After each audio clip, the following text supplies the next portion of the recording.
Welcome into Rounding the Bases. Round the bases. Everybody knows Joe Goldberg. It's around the bases. Everybody knows Joe Goldberg. He's a man, goddamn, is he? Hey everyone, welcome into another episode of Rounding the Bases presented by Community America Credit Union. Indeed, I am still Joel Goldberg, and as I pretty much always say, I've got a great episode, but one that's different today, just in the sense that I'm going to delve into a field and a profession that's a little bit different than what I've had on this podcast, but a lot of the themes still stay the same. And I do often say here on this podcast that I don't have a lot of sports guests. I might start doing more of that. I don't know. I was trying to kind of go a different direction for a while. Leadership is leadership. But today I have a guest involved in a sport that I really have done very little with. Physically, you'll understand why. But also it's just not a sport that I have partaken in terms of announcing among the many sports that I've been involved with. Before we get into that, quick shout out to my friends at Chief of Staff Kansas City, one of the best recruiting firms, not just here in KC, but around the country. And they do place people all over. They're amazing at what they do, making connections that matter. I hope you'll check them out. I believe in them. I do a lot of work with them. chiefofstaffkc.com. Our guest today on Rounding the Bases is the type of person who looks at a challenge in the eye and gives it a wink. And even though she may not look like the fighting type, she shows up every day ready to break down yet another barrier. And she can fight too. Over the course of her career, she's gone from amateur MMA fighter to promising correspondent. Now she's a marquee on-air talent for the UFC, the history-making fan favorite Laura Fancy Sanko. Earning the title of the first ever female analyst in Ultimate Fighting was no easy feat, but she always had confidence in what she could do if just given the chance. In 2021, she got her big break outside, but right next to the Octagaon, when Dana White's Contender series gave her the opportunity of a lifetime. As a color commentator, she guides the viewer's experience with a passion that's nearly palpable and while challenging the narrative on representation in the industry. She may be fancy, but when it comes to fighting, she'll knock you right out. I don't think she'll do that to me because she's very nice, and I've got nothing that I've upset her with. But she's breaking ground left and right every single day, although I think, as I bring in Laura right now, she would tell you she's just doing what she loves and her job, right? It's as simple as that. Hi, Laura. Hi, how are you? It is as simple as that. But that introduction, man, that's a lot to live up to. So thank you for that generous introduction for sure.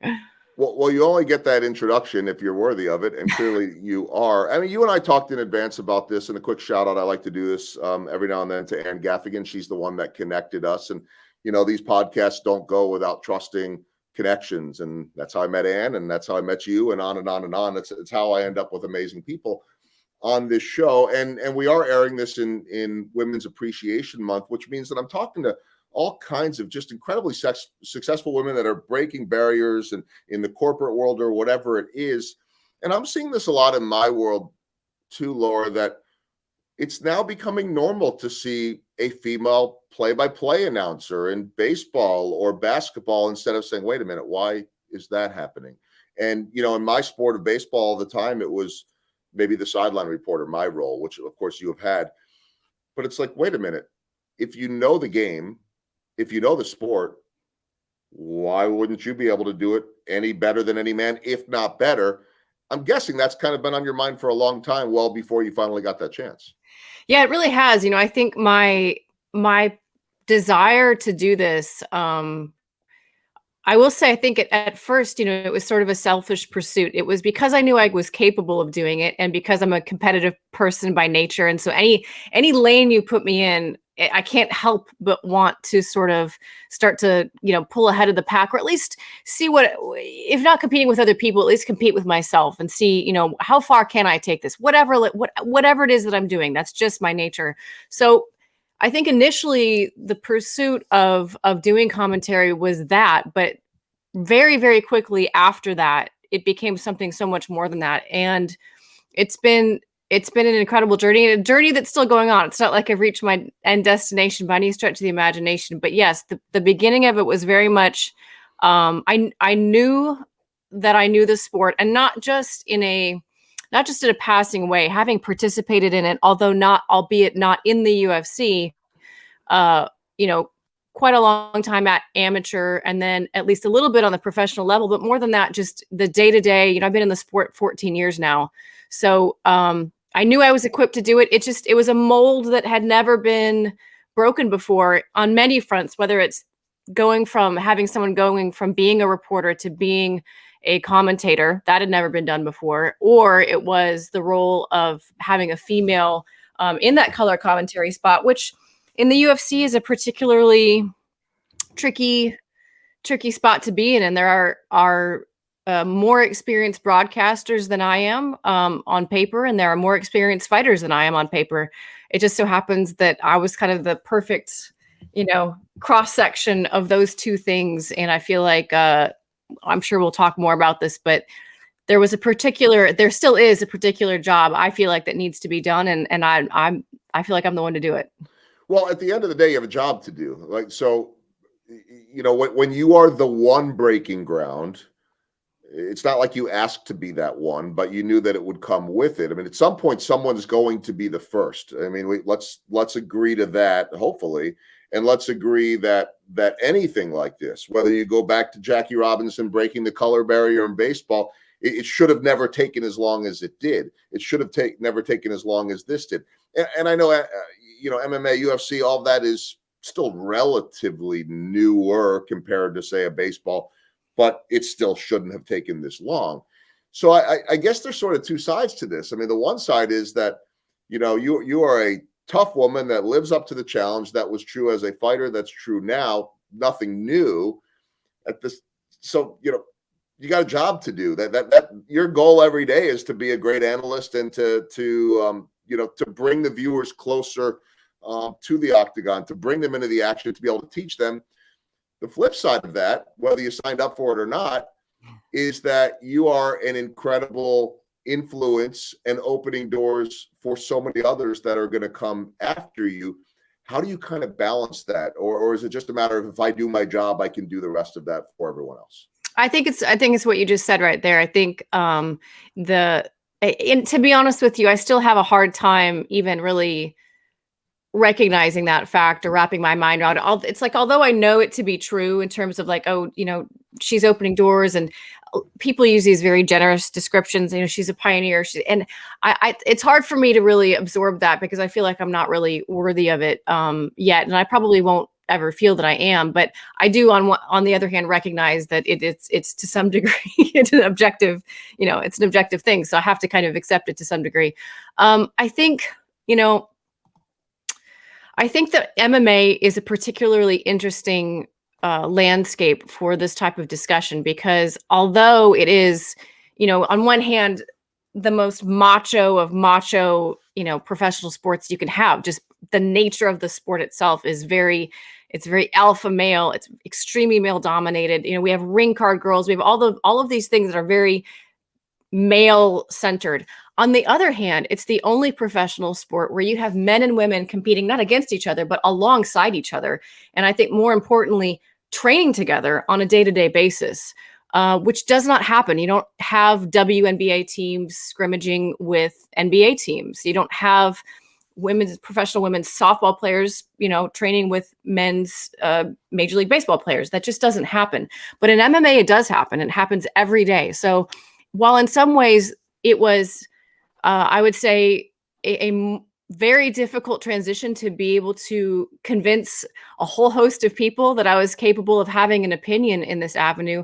On the other hand, to your point that maybe it shouldn't have taken this long, I tend to agree with that. I think this is the perfect time, because this is a sport where it is uniquely male and female at the same time. Some of our biggest stars in the UFC are women, and they fight on the same cards as men. They headline the cards above men at times. So it's about time that we have, a female fighter talking about the nuances of women's MMA and the story of female fighters. I'm guessing that once you first got in that seat, so to speak, that I'm sure there were some nerves. If they're not, then you're really not human at all. Yeah. But I bring that up not because it's, oh my gosh, I'm the first. I would, just knowing the way television works. Like people will say to me all the time, "Do you get nervous?" And I'll say no, but I used to. And it's not that now I don't.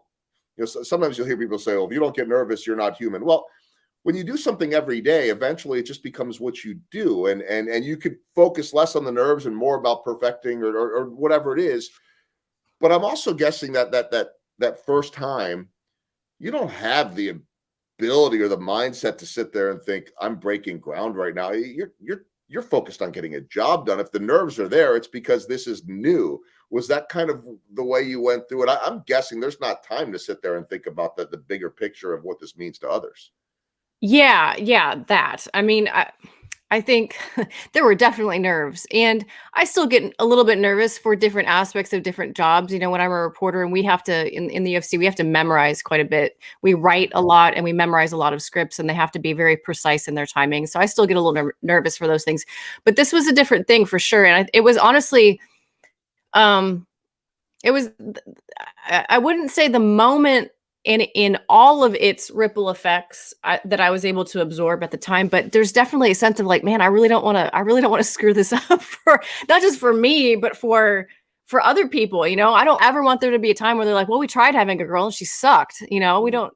Well, let's not do that again. So yeah, there's definitely I could feel the weight of like, not that I had to be perfect, but that I had to be damn near perfect, because the reality is people that I broadcast alongside are former, UFC champions, and they have built-in credibility. So if they misspeak or they use the wrong terminology for something, people know that that's not accurate. And they just misspoke. But if I were to do that, I look like an idiot because I don't have that built-in credibility. So in some way, there is a higher bar that I felt like I had to be able to meet in order to pass the sniff test, and yeah, that first, I was lucky that there were a series of things that led up to that first call. And, as we've talked about off air, Joel, I still feel like I haven't quite, achieved the goal. I did color commentary for a UFC, we'll call it like a Zuffa brand fight, but it still was not a UFC fight night. So I still feel like I'm in the process of proving myself even now. They've started using me as a desk analyst. And the first time I did that, I was nervous all over again, because even that is different. It's a different skill set than color commentary. So yeah, every time they do that countdown in my ear, and I know that like I'm doing another thing for the first time and trying to at least not fail. Yeah, there's a lot of nerves involved for sure. Which is fun too. I think. Yeah. I mean, that I do it. countdown. Yeah, that countdown in my ear is exciting. There's Yeah. adrenaline that goes with that. And again, like I should also say, like, it's not that I'm, like no nerves with anything I do, but in the baseball world, we usually lose at least a game or two a year to national. But I mean, I might be hosting 320 shows, Yeah. a summer. So it's like, if you can't do that as riding a bike, doesn't mean everything goes well. It usually doesn't, right? It's live television. You learn to deal with that, but there is an adrenaline to it. And you and I talked about this a little bit on the phone, but to me, you always have to prove yourself first and foremost to yourself. You know that already. But then to me, it's less about proving yourself to the fans. Ultimately, it's about the fans. It's all about the fans, and you can't please all of them.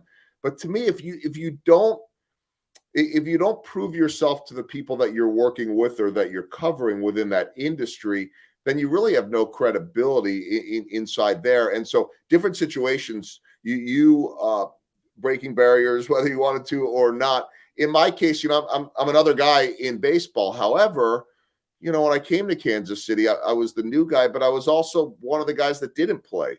Mm-hmm. So you have to earn the respect of those players or those athletes in order to be able to deliver to the fans. In your case, I think you've earned a lot of the respect of those athletes because you were one, yet you're different than a lot of them in terms of TV. So how important has that been to you to earn or to have already had the respect of those fighters? Yeah, I think that was really that was huge. I mean, and that was really the beginning of everything. I think I sort of stuck out among my sideline reporter peers because I did have this background, and whether I did it intentionally or not, it's like I came up in a different way. I didn't go to school for journalism or broadcasting, and I had no experience doing it before I started working in the MMA field. So it wasn't necessarily an intentional move on my part. I did my best, and what I always leaned into was my knowledge of the sport. So whether I was intentionally using terminology or just the way that I would talk about fights and fighting, it became apparent to a lot of people that I walked the talk, and it wasn't just that I was there to cover the sport and then the next week I was going to go cover hockey, and not that there's anything wrong with that. Quite frankly, that's a skill set that I don't have. And I'm impressed by the women who are able to jump from different sports and do a good job of doing that. But the UFC is it's mainstream and yet still niche at the same time, which I realize is a contradiction, but our fan base is very and they're very territorial. And if you don't get it, then you don't get it and you don't belong here. And they're pretty aggressive if you screw up. So to be someone who sort of has the look of a television, it's definitely taken a while for people to, I think, realize that I didn't come from the television background. I came from the fighting background.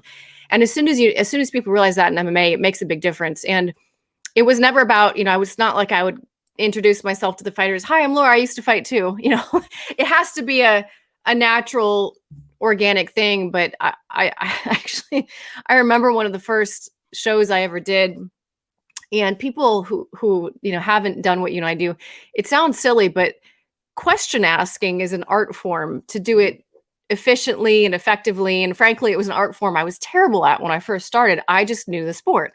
And so I remember one time after one of my first shows, I was asking my producer for feedback, and he's like, listen, it's clear that you know the sport, but like to quit break half a round and trying to turn it into a question at the end of some longer laugh. Like, yeah, you landed that left hook and then he shot in and then you went for the switch. And then and I would be in my head, like, how do I turn this into a question? I just wanted to talk shop. So enough, I guess I want to say lucky for me, but it really wasn't luck. It was hard work on my part. I did a good job of assessing and realizing my own shortcomings and working very hard and diligently to compensate for the lack of broadcasting and journalism experience and education that I just didn't have. But yeah, it was bumpy and messy at first, for sure.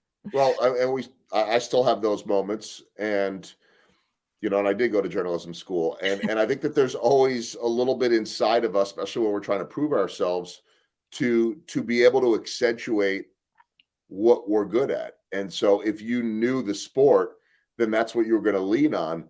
And it's like, which makes sense, right? Hey, I want to show everybody that I'm an expert here, but really what you needed to do in that moment was just say, hey, how did this happen? Or what happened there? Or why was this? Which is what I always tell people. I forget it plenty too. I mean, think about what I'm going to get off topic, and I'm going to get right back on topic because I can go down this rabbit hole in terms of journalism, is how many of us answer the question while we ask the question. Yeah. Oh, I still do it to this day. It's hard. It's a crutch. It's hard. Yeah. We're lucky when we're surrounded by athletes that'll bail us out and come up with a different version of the answer. Yeah. But the simple question is what, why, and how. What happened? Why did it happen? How did it happen? But when we want to prove ourselves, we want to let everybody know that we're not just a talking head. We know what we're talking about, especially in the early phases right there. That becomes a challenge. So I want to go, before I get to my baseball theme questions, I just want to ask, I know something you've been asked many times before, how in the world did you get into the sport? Oh gosh. So I grew up doing karate like a lot of people's kids do. I was not overly competitive at it. I was not, some champion doing tournaments every weekend. I just really enjoyed the training. I enjoyed the mental health aspects of training before I even realized it was about mental health, to be honest with you, because I was a young teenager. But I knew it made me feel good, when I was done training. And then after I got my black belt and graduated from high school, and after that, I didn't really do any martial arts in college. And shortly after I graduated from college, I went through just a tough time in my personal life, and that's when I was like, man, I need something to take my mind off of the hot mess dumpster fire that is my life right now. And I knew, and I remembered how training made me feel. And I thought, okay, if I can up the intensity, maybe it'll make me feel even better. And sure enough, it did. So I kind of stumbled onto training. And then I was training in a gym where everybody competed, and they would just sort of like, hey, you got to at least do one fight so you can tell your grandkids one day. And I kind of got goaded into it. And I got to tell you what, this is going to make me sound like a psychopath, but there is no better drug than subduing another human being with what is essentially your bare hands. And as soon as that happened, I was like, I'm in, I'm done. Let's do this more. So never anything you thought, at least growing up. You like No, karate? no. I played piano. I was valedictorian. I'm not going to say a nerd, but I was very academic minded. And I went to school on a music scholarship. So no, I had no idea I was going to end up in television or in this crazy world of the UFC. So better chance you were going to do something, I don't know, theatric, music, whatever, in the arts, which essentially is what you're doing now anyway. I guess it is really, it's performance, but that this could be a whole nother podcast, because I grew up with performance anxiety too. And here I am. Well, no better way to face it than to jump in front of the television camera. Last thing with this too, I hear this so often with our analysts in baseball, where they say something along the lines of, if you can't play anymore, these are guys that have retired, the next best job is to be in the booth or to be calling the action. And then they always say some version of, but boy, it looks a lot easier from this seat than it does in there. Yeah. I'm curious what your perspective has been like now from the outside. Oh man, I still get the adrenaline pumping on a big fight night. A pay-per-view where there's 25,000 people in an arena that's completely sold out, and they're screaming at the top of their lungs, and the music is thumping, and like I have to have both ears in, otherwise I can't hear myself talk. That atmosphere is unbelievably contagious. And there's still a little part of me. I think why I act with the fighters that I interview, and why I probably convey the information that I do so passionately when I'm an analyst or when I'm commentating, is because to some degree I'm living vicariously through the people who still do this sport. Because I didn't quit because I sucked, and I didn't quit because I got too old. I quit for a number of reasons, or I retired. We won't say quit. For a number of reasons. I got pregnant, and at the time there really was no future in my weight division to turn this into a career that could potentially be a thing where you make money. To some degree, it still isn't for women who fight at 105, because there's not a UFC weight class at 105. So it was more for me a shift in priorities toward my son and toward my home life. But this sport has this way of reaching inside of you and like seeping into your bones in a way that I couldn't let it go. And I knew I wanted to still train, which I do and did.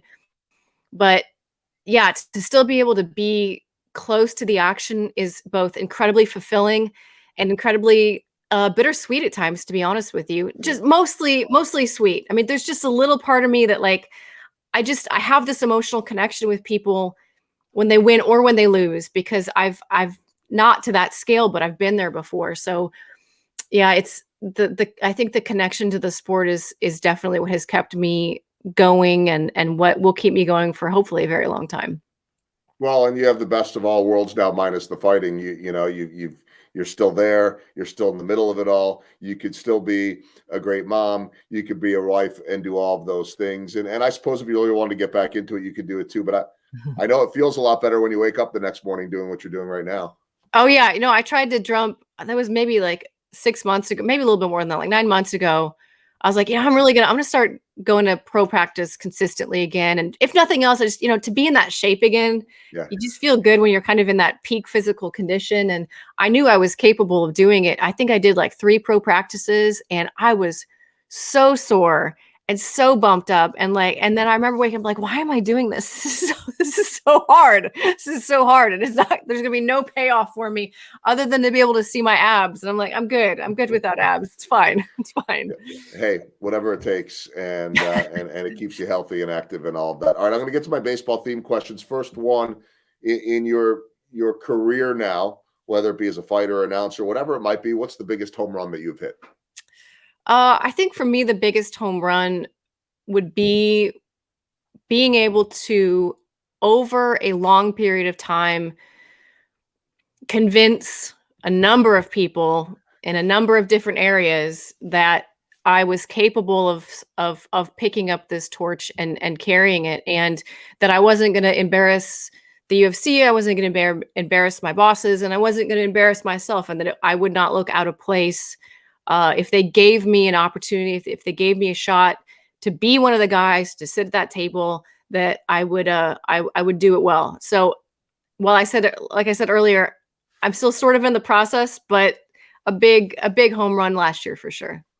And I don't know if that process ever ends. I mean, I think you focus on the business, you focus on the job to be done, but just you being as competitive as you are, you're always going to want to be the best. So in some ways, you're always going to feel like you need to prove yourself. I think that's what makes you, who you are. Yeah, no, that's absolutely true. Because the reality is, as soon as I start calling one fight night, I'm going to say, well, why am I not calling half of the fight nights? And I would never call all of them because nobody does. But well, why am I not doing more? And then once I do that, I'll be, well, when am I going to do my first pay-per-view? I'm well aware that's how I'm wired. It's going to be like that. But that first fight night will be a big box checked for me for sure.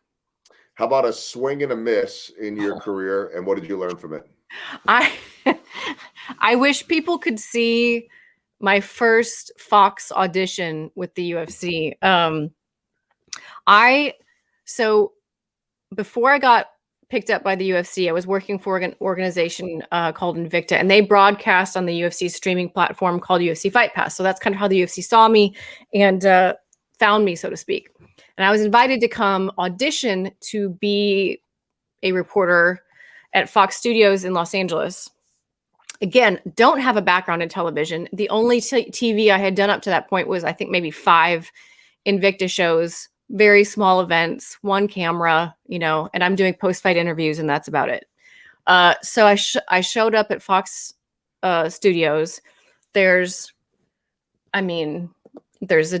a jib camera, and there's like 5 different cameras. I have to figure out where I'm looking at. I have analysts. They had me audition as a host, which I did not know I was going to be doing, or an anchor, I should say. I've barely spoken to one camera at this point, let alone 4, plus addressing 2 analysts. I'd never seen a teleprompter, let alone attempted to read from one, and make it look easy. And I didn't know this at the time, but they really like to see what happens if things go wrong in a broadcast and how you handle it if you are the anchor. Again, I had no desire to be an anchor. I just showed up because they invited me. And so my first time reading a teleprompter was during this audition, and they intentionally put the wrong copy in the teleprompter. I knew, because I had studied very hard. I basically had the format memorized. I basically had the scripts memorized. So I knew where I was supposed to go, but I was also very nervous. I'm working with analysts that I've been watching fight on television. I'm trying not to, be a fan. At the same time, I'm supposed to be anchoring this audition show. And I remember looking over at the teleprompter, and it's just blank. And then it just has script in there that I know is not the right script. And I don't remember exactly what I did, but I'm sure it was not flawless. And I flew home after that audition, and I remember crying my eyes out in the LAX airport, thinking that was so embarrassing. I have completely failed. I fell on my face. I just felt stupid. And this is a wild story, and I don't mean to take up too much of your time on this one, but I was going through security, and a guy behind me that I hadn't really noticed came up to me, and he was a Hasidic Jew, and had I'm not going to use the right terminology, but the curls on the side of his face, and, Yep. and it was clear that he was a Hasidic Jew, and he said, ma'am, you seem to be upset. Is everything okay? And I said, yeah, I'm fine. I'm just, I just had a bad audition, and he said, I have a very long layover, and I have a pass for you if you want to join me in the Delta Lounge. He said, I am a rabbi, but my specialty is counseling, and I would like to, talk you through this. So long story endless, I had like a 3-hour conversation with this man in the Delta Lounge, and he bestowed all this amazing wisdom over this 3-hour period. I felt much better, but still was really disappointed in my performance. And then a week later, they called me and I got the job. So I did not really think we were going to a messed up audition and a Hasidic Jew, but that sometimes these things happen. they do. So I love it. That's you'll never forget that. He may never forget that either. He still messages me like once a year on awesome. Facebook to check in. Isn't that beautiful though? Yeah, it is. That's awesome. How about small ball? The little things that add up to the big results for you. For me, I really feel like, and this isn't anything new. I'm not bestowing any sort of wisdom here, but living it has really made me really feel how true it is, I guess. I think that one of the keys, I don't want to say in my success, but one of the keys for me has always been to do everything with the best intentions and good intentions. And that really is, and when you talk about small ball, I'm talking really small ball, like, showing up on time to a meeting and having a pleasant attitude, greeting people with a smile, remembering people's names, asking about their kids. I think it's those small details that really have nothing to do with my job on television, but they're what build relationships with my coworkers and with my bosses and with everything from the cameramen I work with all the way up to, to Dana White. Being someone that people enjoy being around is a big deal, especially in television, when in our situation where it's like this traveling circus where we go around the world together essentially. But little things like, I don't know, just treating people with kindness, everything from the sound guy to the camera guy to the guys that put the Octagon together. The little things do matter. And I think I have seen over time how the way that you treat people that you think maybe you'll never interact with again, it still matters, because I've seen many times how it comes around and will benefit you in ways that you never thought possible. And even if you never do see that person again, I just think the energy that you bring into a room really, really matters. And if that can be an energy of positivity and love, and it matters in interviews too. Like if you have an energy of inviting and of caring and of like genuinely wanting to know not just the answers to your questions, but really being in that moment with a person, especially after a big, after someone wins a big fight or on the Contender series, if they win a UFC contract, it's one of the biggest moments in their life. So I feel truly fortunate to be able to be physically present next to a person who's having it would be like a labor and delivery nurse. They get to be there when these babies are born. I feel like I get to be there when these guys and these gals have some of the biggest moments in their life. And I'm truly honored by it.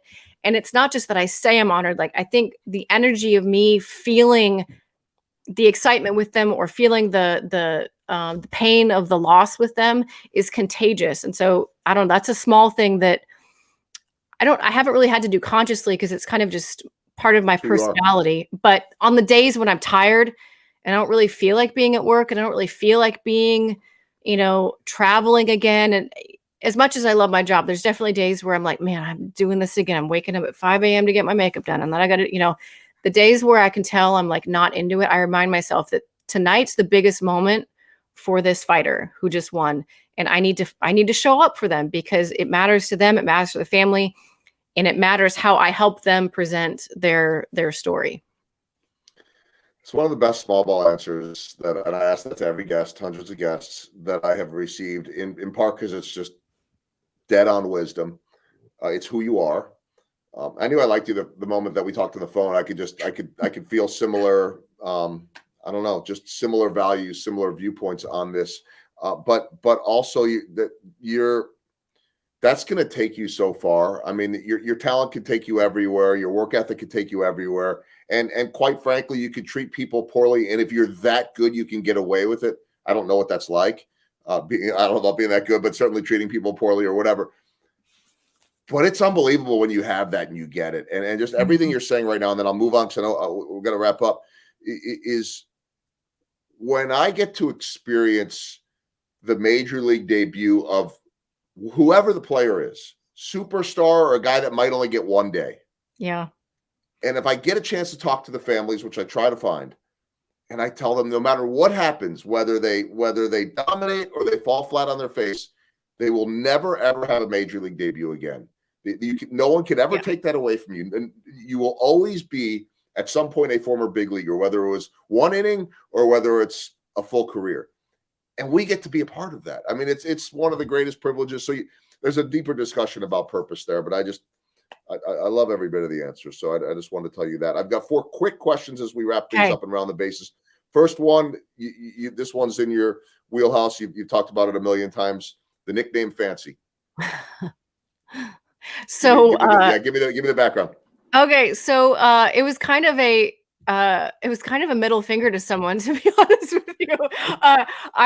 I used to drive this little yellow Porsche Boxster, and I would show up at practice, and I don't know, I had this kind of nicer. It's not like it was like a crazy expensive car, but like this kind of nicer car compared to like my contemporaries who were fighting, and I had not fought yet. And one of the guys, I was out at Power and Light with a girlfriend at the time, and we ran into someone that I knew, and it came up that I had scheduled my first fight, and he just laughed at it. He's like totally dismissive of it, and he just goes, "You're too fancy to fight." He wasn't being a total jerk, but it was very dismissive. Like, please, honey, don't bother yourself with trying to do this sport. You're too fancy. So I was just like, all right, I'll be fancy and I will win. So I just kind of adopted that as my nickname.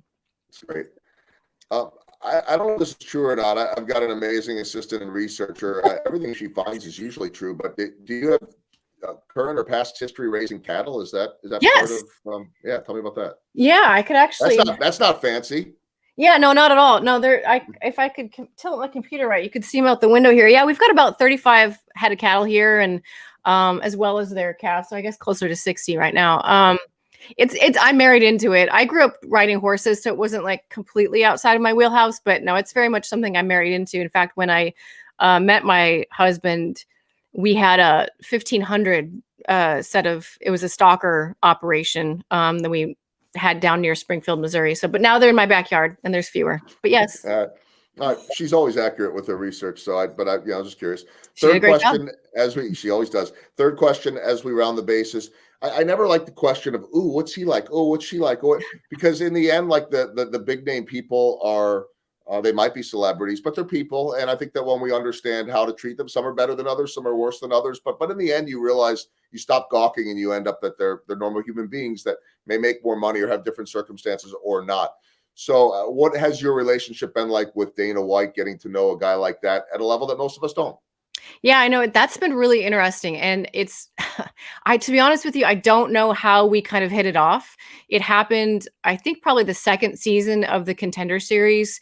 He usually doesn't, or at least the first season of Contender series, my understanding is he didn't wear his earphones. So he didn't actually listen to the broadcast. He just enjoyed the fights for what they were and made his decisions. Cause I think he didn't want the commentary to like influence his decision-making about who would get a UFC contract. And then I guess the next year he started listening and he heard my interviews. And I remember it was actually one of the first times I interacted with him was after I completely messed something up. This is going off track a little bit, but they needed someone to do the ring announcing very last minute because he wanted to change how it was done. And I just happened to be there, and I happened to have a wireless mic and a wireless microphone. They're like, well, she can do it. And I did not have any desire to do it. And it sounds like it'd be the easiest job in the world to just read some numbers and read who wins. And it's not. And I read the numbers backwards. Like you always read the bigger number on top, 30, 27, 30, 27, whatever. And I said 27, 30, which was still the right scores, but I didn't read them in the right order. And as soon as it came out, I realized it sounded wrong and it was stupid. But anyway, I went back to my little spot and I'm like, oh my God, I really screwed that up.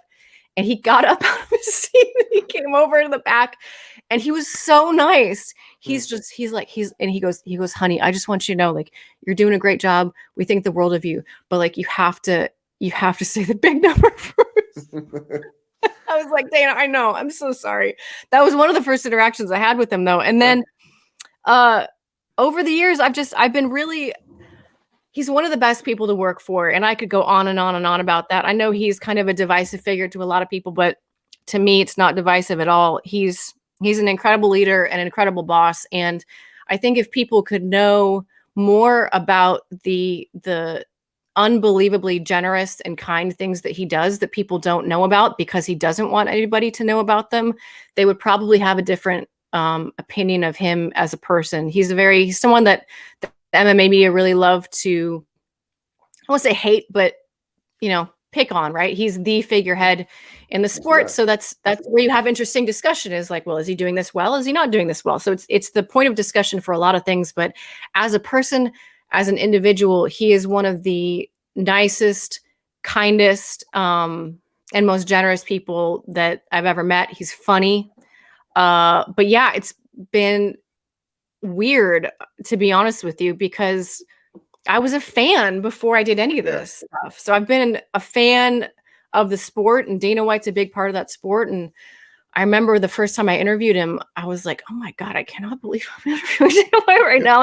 And now, now I consider him to be normal. Yeah. It's great perspective. All right, last question real quick. My walk-off question. It's bigger. We can condense it down a little bit, but I love to ask people this. What did you dream of in the simplest forms? What did you dream of being or doing as a kid? And what are those dreams now? Oh, wow. That's a great question.